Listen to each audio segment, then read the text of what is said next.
Hello guys! Ang atong lutuon ron kay kaning BIKO with tapol. Lami gyud kay ni siya. Kani lahi na pud ni kay daghan naman tag recipe sa BIKO natay BIKO dukot na pud tay BIKO nga gi-bake. Nya magsugod na ta, magamit ta og 4 cups nga malagkit or sticky rice. Hugasan lang ni nato dahil ang sabaw nga ato ang ibutang or tubig kay 3 and 1/2 cup lang para dili malata. Nya diri magamit ta og 1 cup nga tapol. Ako adin ning gihugasan daan guys, then gihumol og mga 2 ka oras sa init nga tubig para mohumok siya. Inyo lang ang tabunan og plato inig humol. Human sa 2 ka oras kay gidrain ni nato dahil gibutang nato diha sa kaha, gibutangan og 2 ka cups nga tubig. Lutuon lang ni nato hangtod nga muhubas, sakto nga maluto ang ato ang tapol. Kani ato ang pagluto sa tapol kay sakto ri gyud kay ni siya nga dili siya gahi nya dili sad siya lata. Pero kung namoy laing pamaagi sa pagluto aning tapol, aw i-share lang pud na ninyo sa comment section para mahibaw-an pud sa uban.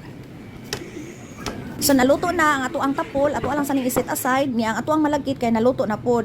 Sunod atong buhaton kay ang ato ang latik.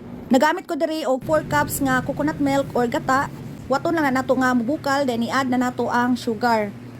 Human nato og ukay kay i-add na nato ang 1 and 1/2 cup brown sugar, 1 cup nga muscovado sugar or kinugay, 1/4 teaspoon nga asin ug 1 tablespoon nga limonsito or calamansi juice.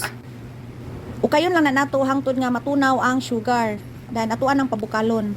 Sa pagluto di aning latik kay gitayman ni nako mga 25 to 30 minutes gyud ang pagluto ani niya hangtod nga mulatik. So kayo-kayon lang na nato diha.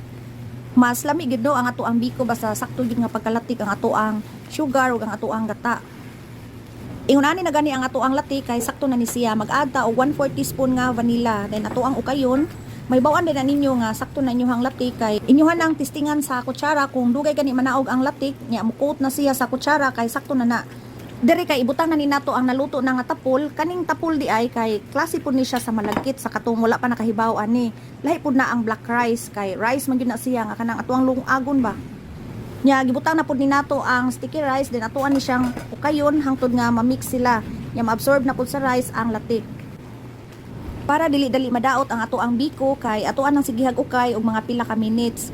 Dili lang nga ma-mix na sila sakto na. Sigihan pag ginanatog ukay hangtod nga mugawas ang iyang oil para magdugay ang ato ang BIKO ba, dili siya dali madaot. Kasagaran nato kamao na gid muluto ani kay sayon ra man kaayo ni. Kani ato ang BIKO kay lami gyud kay ni siya guys kay dili ni siya lata. Di mas nindot man gyud na no ang BIKO nga apag siya texture ni kaon nimo ba.